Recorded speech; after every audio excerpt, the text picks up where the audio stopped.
السلام علیکم ورحمۃ اللہ وبرکاتہ۔ ڈیئر کلاس، کیا حال ہے آپ کا؟ اللہ تعالیٰ آپ کو اپنے حفظ و امان میں رکھے، دنیا اور آخرت کی تمام بھلائیاں عطا فرمائے۔ تو ڈیئر کلاس، آج کا ہمارا ٹاپک ہے جہاد۔ جہاد کے لغوی معنی جد و جہد کرنا، کوشش کرنا ہے۔ شرعی اور اصطلاحی لحاظ سے جہاد کا مطلب اعلیٰ کلمت اللہ کے لیے، دین کی سربلندی کے لیے، دین کی اشاعت کے لیے انجام دی جانے والی کوشش ہے، خواہ وہ کوشش زبان سے کی جائے، جسم و جان سے کی جائے یا قلم سے کی جائے۔ تمام قسم کی جسمانی، مالی اور دماغی قوتوں کو اللہ رب العالمین کے دین کے لیے صرف کرنا، یہاں تک کہ اپنی عزیز ترین چیز یعنی جان بھی اللہ کے راستے پر قربان کر دینا جہاد کہلاتا ہے۔ قرآن مجید کے اندر جس طرح روزوں کی فرضیت کے بارے میں آیت مبارکہ نازل ہوئی، ایسے ہی جہاد کو بھی مسلمانوں پر فرض کر دیا گیا۔ اللہ رب العالمین فرماتے ہیں، تم پر قتال فرض کیا گیا اور وہ تمہیں ناگوار ہے۔ ہو سکتا ہے کہ ایک چیز تمہیں ناپسند ہو اور وہ تمہارے لیے بہتر ہو، اور ہو سکتا ہے کہ ایک چیز تمہیں پسند ہو اور وہ تمہارے لیے بری ہو۔ اللہ جانتا ہے اور تم نہیں جانتے۔ ڈیئر اسٹوڈینٹس، اسلام امن پسند دین ہے اور اپنے ماننے والوں کو کسی پر زیادتی کرنے کی اجازت نہیں دیتا، بلکہ دشمن کے ساتھ بھی مکمل تحمل اور بردباری کا سبق دیتا ہے۔ لیکن اگر دشمن اسلام کی ان رایتوں سے غلط فائدہ اٹھائیں، مسلمانوں پر ظلم و تشدد کرے اور اسلام کے خلاف کسی بھی طرح کا کوئی پروپیگنڈا کرے، تو پھر جہاد مسلمانوں پر فرض ہو جاتا ہے۔ جہاد کب فرض ہوتا ہے؟ اگر دشمن مسلمانوں کو کمزور سمجھے اور ان کی نرمی سے ناجائز فائدہ اٹھائے، اگر دشمن اسلامی ریاست پر حملہ آور ہوں اور وہاں قبضہ چاہتے ہوں، اگر دشمن اہل اسلام پر ظلم و ستم ڈھائے اور ان کا جینا حرام کر دے، دشمن مسلمانوں کو مذہبی آزادی نہ دے اور عبادت پر پابندی لگائے، دشمن مسلمانوں کے ساتھ، ملت اسلامیہ کے ساتھ کیے گئے وعدوں کو توڑ دے اور غداری کا مرتکب ہو، دشمن اسلام کی توہین کرے اور اسلامی شاعر کا مذاق اڑائے، ایسے ہی اگر دشمن مسلمانوں کو ان کے گھروں سے نکال دے، ان پر جبر کرے، تو ان حالات میں مسلمانوں پر، امت مسلمہ کے افراد پر جہاد فرض ہو جاتا ہے۔ بعض علماء اکرام نے تو جہاد کو اسلام کا چھٹا رکن قرار دیا ہے۔ جہاد کی قرآن و حدیث کے اندر بہت زیادہ اہمیت بیان کی گئی ہے۔ مجاہدین کی فضیلت بیان کرتے ہوئے سورہ نساء میں اللہ رب العالمین فرماتے ہیں، اعوذ باللہ من الشیطان الرجیم، فضل اللہ المجاہدین علی القاعدین اجرا عظیما۔ اللہ تعالیٰ نے مال اور جان سے جہاد کرنے والوں کو گھر بیٹھنے والے افراد پر بہت بڑے اجر کی فضیلت دی ہے۔ ایسے ہی مجاہد ہمیشہ اللہ کا محبوب ترین بندہ ہوتا ہے، یہ مقام غیر معمولی ہے۔ اللہ رب العالمین سورہ صف میں فرماتے ہیں، ان اللہ یحب الذین یقاتلون فی سبیلہ، بے شک اللہ کی راہ میں قتال کرنے والوں کو اللہ پسند کرتا ہے۔ ایسے ہی اللہ رب العالمین نے شہید کو مردہ کہنے سے منع فرمایا۔ سورہ بقرہ میں اللہ فرماتے ہیں، وَلَا تَقُولُوا لِمَن يُقْتَلُ فِي سَبِيلِ اللَّهِ أَمْوَاتٌ بَلْ أَحْيَاءٌ وَلَكِن لَّا تَشْعُرُونَ، اور اللہ کی راہ میں جان دینے والوں کو مردہ مت کہو، وہ تو زندہ ہیں لیکن تمہیں ان کی زندگی کا شعور نہیں۔ نبی علیہ السلام نے شہادت کو بخشش کا بہت بڑا ذریعہ قرار دیا ہے۔ آپ صلی اللہ علیہ وسلم کا فرمان ہے، شہید کا خون کا پہلا قطرہ زمین پر گرتے ہی اس کے تمام گناہ بخش دیے جاتے ہیں اور اسے جنت میں اس کا ٹھکانہ دکھا دیا جاتا ہے۔ پھر آپ صلی اللہ علیہ وسلم نے فرمایا جنت تلواروں کے سائے میں ہے۔ شہادت وہ رتبہ ہے جس کی تمنا انبیاء نے کی۔ آپ صلی اللہ علیہ وآلہ وسلم نے فرمایا اس ذات پاک کی قسم جس کے قبضہ قدرت میں میری جان ہے، میں چاہتا ہوں کہ اللہ کے راستے میں شہید کیا جاؤں، پھر زندہ کیا جاؤں، پھر قتل کیا جاؤں، پھر زندہ کیا جاؤں، پھر شہید کیا جاؤں۔ جہاد اسلام اور ایمان کی علامت ہے، اس سے فرار اور غداری منافق کا کام ہے۔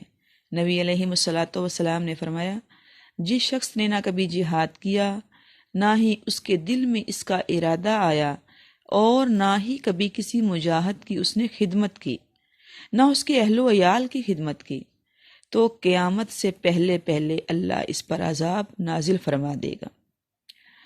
ڈیئر اسٹوڈینٹس، یہاں ہمیں جنگ اور جہاد میں فرق کو بھی سمجھ لینا چاہیے۔ جنگ کا مقصد علاقے فتح کرنا، لوگوں کا معاشی استحصال کرنا۔ جنگ کے اندر کوئی اصول و ضوابط نہیں ہوتے، ہر قسم کی خلاف اخلاق باتیں جائز ہوتی ہیں۔ اس سے انسانوں کے قتل، علاقوں کی تباہی اور آئندہ نسلوں کی بربادی کا سامان ہوتا ہے۔ جبکہ جہاد وہ جنگ ہے، وہ لڑائی ہے جس کا مقصد اللہ کے دین کی سربلندی اور انسانیت کو مظالم سے بچانا ہوتا ہے۔ کبھی حق کے دفاع استعمال کرتے ہوئے دشمن کے خلاف برسر بیکار ہونا پڑتا ہے، اور کبھی اعلی کلمات اللہ کے لیے مسلمانوں کو اپنے گھروں سے نکلنا ہوتا ہے۔ جہاد کے مقاصد جیسا کہ جہاد کی ڈیفینیشن سے ہی واضح ہو جاتے ہیں کہ اس کا مقصد اسلام کا دفاع ہے، امن کا قیام ہے اور مذہبی آزادی کا حصول ہے۔ سورہ حج میں اذن جہاد کے ساتھ ہی جہاد کا یہ مقصد بیان کیا گیا ہے۔ اسلام صرف مسلمانوں کی مذہبی آزادی کا یہ محافظ نہیں، بلکہ ہر مذہب کے پیروکاروں کو یہ حق عطا کرتا ہے۔ لہٰذا اگر اسلام کے شعار کی بے حرمتی ہو رہی ہو یا اسلامی ارکان پر اسلامی عبادات کو ادا کرنا مشکل ہو رہا ہو تو ان حالات میں مسلمانوں پر جہاد کرنا فرض ہو جاتا ہے۔ شریعت اسلامیہ کے اندر جہاد کی کافی اقسام بیان کی گئی ہیں۔ جہاد فی النفس، جہاد بالنفس، اپنے نفس کے خلاف جہاد کرنا، یعنی اپنے آپ کو برائیوں سے روکنا اور اپنے نفس کو اللہ کی اطاعت میں لگا دینا، جہاد بالنفس کہلاتا ہے۔ اور یہ وہ جہاد ہے جس کو افضل جہاد قرار دیا گیا، جو ہمیشہ ہر مسلمان پر فرض رہتا ہے۔ جہاد بالسیف، یہ وہ جہاد ہے جو کہ تلوار سے کیا جاتا ہے، یعنی کسی ملک کی سالمیت خطرے میں پڑ جائے تو اللہ تعالیٰ نے دفاع اور حملہ دونوں کی اجازت دی ہے، جیسا کہ فرمایا اذن للذین یقاتلون بانہم ظلموا، ان لوگوں کو جہاد کی اجازت دی گئی جن پر جنگ مسلط کی گئی اور ان پر ظلم کیا گیا۔ اس جہاد کے بارے میں بعض غیر مسلموں کو غلط فہمیاں پیدا ہوتی ہیں، حالانکہ یہ صرف دفاع اسلام کا ذریعہ ہے تاکہ امت مسلمہ کی بقا خطرے میں نہ پڑے۔ جہاد بالمال، عملی و جانی جہاد سے پہلے جہاد بالمال کا مرحلہ آتا ہے، کیونکہ ہتھیاروں کی خریداری اور لشکر کی تیاری کے لیے مال کی ضرورت پڑتی ہے۔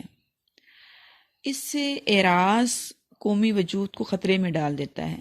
اللہ رب العالمین فرماتے ہیں اور اللہ کی راہ میں خرچ کرو اور اپنے ہاتھوں کو ہلاکت میں نہ ڈالو۔ جہاد باللسان والقلم، زبان کے ساتھ تبلیغ کرنا اور پھر مشکلات کو فیس کرنا، اپنی زبان سے دین کی باتوں کو عام کرنا، یہ جہاد باللسان ہے۔ واعظ و نصیحت کرنا، تبلیغ کرنا، اشاعت اسلام کے لیے اپنی زبان سے کام لینا۔ اور ایسے ہی جہاد بالقلم جو ہے وہ لکھ کر اسلام کی اشاعت کرنا، اسلام کے خلاف اگر کوئی پروپیگنڈا کیا جا رہا ہے یا اسلامی شعار کو کی بے حرمتی ہو رہی ہے تو قلم کے ذریعے اپنے جو ہے وہ تحریر کے ذریعے ان کا جواب دینا اور اسلام کو ڈیفینڈ کرنا۔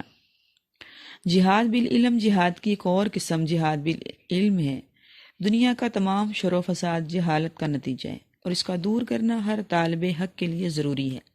ایک انسان کے پاس اگر علم و دانش کی روشنی ہے، اس کے پاس عقل و معرفت ہے، تو پھر یہ اس کا فرض ہے کہ وہ دوسرے تاریک دلوں تک اس روشنی کو پہنچائے۔ دائمی جہاد سے مراد حق کی راہ میں انسان کا ہر لمحہ ایفرٹ میں رہنا، کوشش میں رہنا، جد و جہد میں رہنا، اور یہ ہر امتی پر فرض ہے کہ وہ دین کی حمایت، علم دین کی اشاعت، حق کی نصرت، غریبوں کی مدد، زیر دستوں کی امداد، سیاکاروں کی ہدایت، امر بالمعروف اور نہی عن المنکر اور اقامت دین کے لیے ہر لمحہ، ہر گھڑی کوشش کرتا رہے۔ اس کا یہ عمل اس کے لیے جہاد ہے۔ حدیث مبارکہ کے اندر اور اسلامی شریعت میں جہاد میں کامیابی کے بہت سارے اصول بیان کیے گئے ہیں، جن میں سے چند ایک بنیادی اصول ہم یہاں ڈسکس کریں گے۔ جہاد میں کامیابی کے بنیادی اصولوں میں پہلے نمبر پر جہاد کی تیاری کرنا ہے۔ مسلمانوں کو جنگ کی تیاری کرنے کی بڑی تاکید کی گئی ہے۔ اس اسباب کی دنیا میں اسلحہ کی فراہمی اور فوجی تربیت بہت ضروری ہے۔ تیاری کے بغیر جنگ کرنا اپنے آپ کو ہلاکت میں ڈالنے کے مترادف ہے۔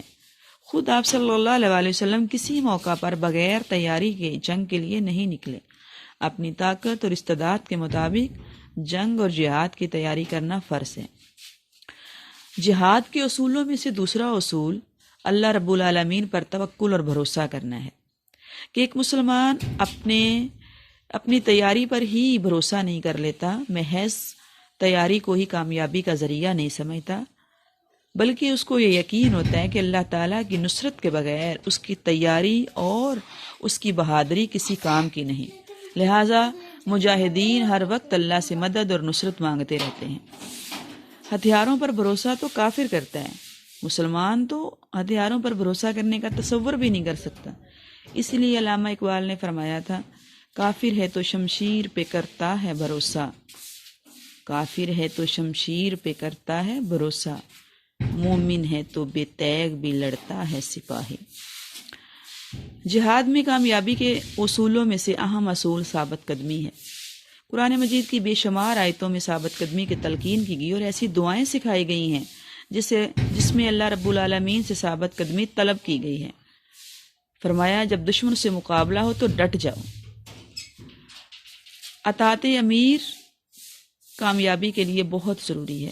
جنگ میں سپہ سالار اور کمانڈر کی اطاعت اور اس کی فرما برداری کے بغیر کامیابی کا تصور بھی نہیں کیا جا سکتا۔ جنگ احد میں آپ کو معلوم ہے کہ آپ صلی اللہ علیہ وسلم کے ایک حکم کی تعمیل نہ کرنے کی وجہ سے جیتی ہوئی جنگ مسلمانوں کے لیے شکست میں تبدیل ہو گئی۔ جہاد اور جنگ میں کامیابی کے لیے مسلمانوں میں یونٹی اور اتحاد کا ہونا بہت ضروری ہے۔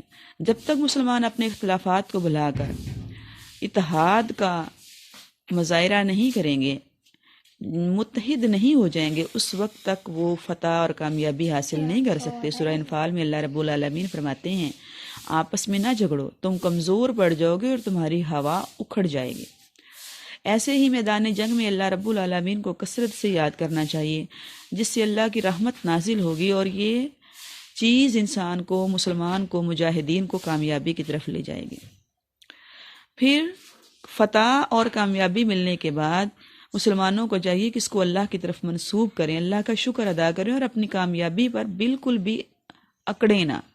اپنی کامیابی پر اترانا یہ اسلام کے اندر حرام ہے۔ جنگ حنین میں مسلمانوں نے اپنی کثرت تعداد پر فخر کیا، جس کی وجہ سے زمین اپنی وسعتوں کے باوجود ان پر تنگ ہو گئی۔ جہاد میں کامیابی کے بنیادی اصولوں میں سے اہم ترین اصول ہر حال میں اللہ رب العالمین کے احکامات کی پابندی کرنا ہے، لیکن میدان جنگ میں اس کی ضرورت کہیں زیادہ ہو جاتی ہے۔ لہٰذا دشمن کا مقابلہ کرتے ہوئے اللہ کے احکامات کو سامنے رکھنا اور ان پر عمل پیرا ہونا ایک مجاہد کے لیے بہت ضروری ہے۔ تو ڈیئر کلاس، ہمارا آج کا ٹاپک انہی الفاظ کے ساتھ کمپلیٹ ہو رہا ہے کہ آج جہاد کا یہ ٹاپک تھا ہمارے پاس، جس کی ہم نے تعریف دیکھی، جہاد کی فرضیت، جہاد کے قرآن و حدیث کے اندر جہاد کی فضیلت، مجاہد کے لیے کیا کیا خوشخبریاں سنائی گئی ہیں، اور ایسے ہی جہاد کی اقسام کیا ہیں، جہاد میں کامیابی کے بنیادی اصول کیا ہیں۔ تو اللہ رب العالمین سے دعا ہے کہ اللہ تعالیٰ ہمیں مجاہدانہ زندگی گزارنے کی توفیق عطا فرمائے، ہر گھڑی ہر لمحہ اسلام کی سربلندی کے لیے، اعلی کلمات اللہ کے لیے کوشش اور محنت کرنے کی توفیق عطا فرمائے۔ وما توفیق الا باللہ، علیہ توکلت و الیہ انیب۔